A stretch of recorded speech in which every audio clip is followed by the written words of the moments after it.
नमस्कार, आप देख रहे हैं एटीएन न्यूज और मैं हूं आपके साथ स्वाति। तो चलिए रुख करते हैं आज की ताजा खबरों की ओर। मैनपुरी में आज समाजवादी पार्टी के पिछड़ा वर्ग पूर्व प्रदेश सचिव लोटन राम निषाद पहुंचे, जहां वे समाज में हुई 2 मौतों के परिजनों से मिले, जहां उन्होंने शोक संवेदना व्यक्त करते हुए परिजनों को ढसस देते हुए ईश्वर से उनकी आत्मा की शांति के लिए प्रार्थना की। इस अवसर पर पूर्व प्रदेश सचिव महारानी अवंतीबाई लोधी विद्यालय के संचालक गोपाल दास लोधी के आवास पर पहुंचे, जहां उनका भव्य स्वागत किया गया। इस हमसफर उन्होंने प्रेस कॉन्फ्रेंस कर भारतीय जनता पार्टी पर निशाना साधा। उन्होंने कहा कि भारतीय जनता पार्टी देश की पार्टी नहीं है, गुजरात की पार्टी है। उन्होंने देश में हुए आतंकी हमलों को भारतीय जनता पार्टी का षड्यंत्र बताया और क्या कुछ कहा उन्होंने रिपोर्ट में देखी। अग्निहोत्री जी विधायक हैं, उन्हीं के रिश्तेदारी से संबंधित प्रसाद पांडे अपने साथियों के साथ उस लड़की के साथ सामूहिक बलात्कार करने के बाद हत्या कर दी है। और हमारे समाज के एक अच्छे कार्यकर्ता शंकर लाल बाथम जी रहे हैं, उनका एकलौता बेटा दिवंगत हुआ। एक हमारे वकील शिष्य हैं रवि कश्यप जी, उनकी माता जी का देहावसान। तो यह हुआ कि इसी बहाने हम अपने जो दुखी परिवार हैं उनसे मिलेंगे और कुछ सामाजिक और राजनीतिक मुद्दे भी हैं।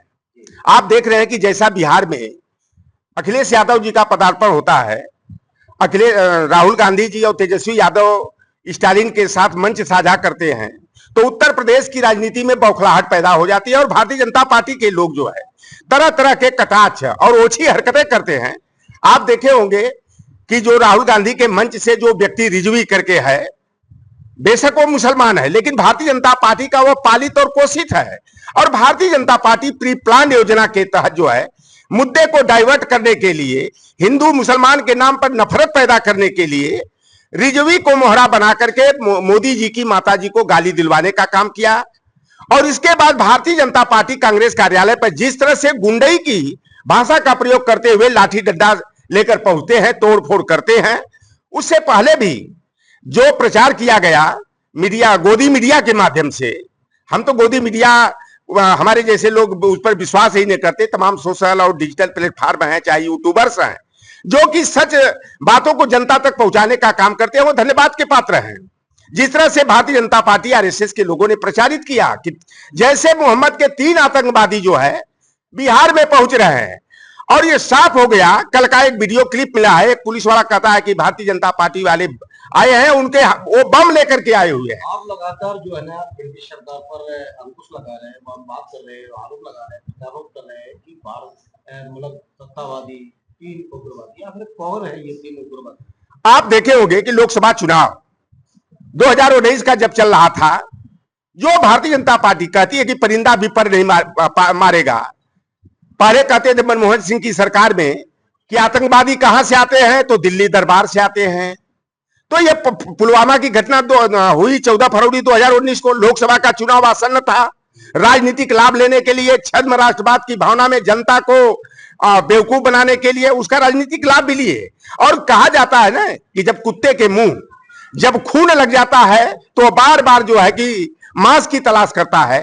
पहलगाम की घटना हुई, कहां गई मोदी जी की सरकार, कहां गई इनकी सेना, कहां गई इनकी एनआईए, कहां गई इनकी तमाम गुप्तचर एजेंसियां गई। ये तो प्रश्न खड़ा करने का हम लोगों के सामने भी तो है कि आप देखे होंगे कि पहलगाम में 26 हमारे सैलानी मारे गए और तरह तरह की पटकथा की गई कि आए और धर्म पूछ करके चड्ढी उतरवा करके गोली मारने का काम किया। 1-2 मुसलमान भाई भी उसमें मारे गए थे।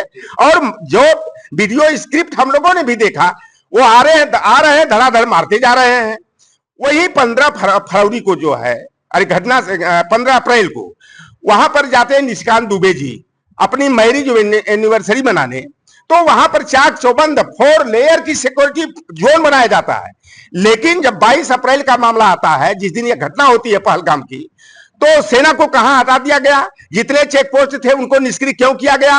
और देश के प्रधानमंत्री इतने निठल्ले हैं, इतने संवेदनहीन हैं कि घटना होती है, हम अपने देश के साथ ये त्रासदी होती है, देश मातम मना रहा है और प्रधानमंत्री जी को पहलगाम जाना चाहिए। एलजी के साथ प्रेस कॉन्फ्रेंस करते, पाकिस्तान के साथ खिलाफ क्या हमको कदम उठा रहा है उस पर चर्चा करते, या दिल्ली में प्रेस कॉन्फ्रेंस करते। आप कहना क्या चाहते हैं कि आप सत्ता पर क्या आरोप लगा रहे हैं कि ये सत्ताधारियों का? देखिए, भारतीय जनता पार्टी अब देश की पार्टी नहीं है। मैं साफ तौर पर कहता हूं कि ये भारतीय जनता पार्टी गुजरात के दो बनियों की पार्टी बन के रह गई है। सारी देश की अर्थव्यवस्था को लूट करके केवल गुजरात में ले जाकर के स्थापित करने का काम किया जा रहा है। पूरे देश की अर्थव्यवस्था चौपट करके, कंगाल करके, सारे सरकारी संस्थानों का निजीकरण करके वही अडानी ब्रांड को दिया जा रहा है। आप जो है ना उनको जो है ना राष्ट्र की पार्टी नहीं मान रहे हैं, तो वही जो है ना भारतीय जनता पार्टी समाजवादी पार्टी को परिवार पार्टी मान रही है, तो क्या कहना चाहेंगे? देखिए, ये परिवार, जिसके पास परिवार है नहीं रहेगा, वो परिवार की बात क्या करेगा? आज जब जो परिवार बसाए रहता है ना, तब वो बच्चों का, बेटियों का दुख दर्द समझता है। आज देश के, देखिए, चाणक्य जी ने एक बड़ी अच्छी बात कहा था और आज वो साफ दिखाई दे रहा। चाणक्य ने कहा था कि जो अपना परिवार नहीं बसाया, शादीशुदा नहीं है, जिसके बच्चे नहीं है, उसको शासन सत्ता की कुर्सी पर नहीं बैठना चाहिए। आज देश के प्रधानमंत्री नरेंद्र मोदी जो है कि प्रधानमंत्री हैं, 2 करोड़ रुपये नौकरी हर साल देने की बात कर रहे थे, तो 22 करोड़ नौकरियां कहां गई? हमारे बच्चे जो है कि आज पढ़ लिख करके दर दर की ठोकरें खा रहे हैं। हम जाति धर्म वर्ग संप्रदाय की बात नहीं कर रहे, चाहे ब्राह्मण का लड़का हो, चाहे मुसलमान का हो, चाहे हिंदू का हो, चाहे अगड़ा का हो, चाहे पिछड़ा का हो। बच्चे जब पढ़े हैं तो उनको नौकरी और रोजगार चाहिए। अभी देखिए, बड़ा हास्यास्पद स्थिति आई कि तमाम लोग बंबई, महाराष्ट्र में, कर्नाटक में, केरला में, तमिलनाडु में नौकरी कर रहे थे 20-22 हजार की, और उनको हुआ कि इजराइल में अच्छे पैकेज की नौकरी दी जाएगी और यहां पर रोजगार मिला।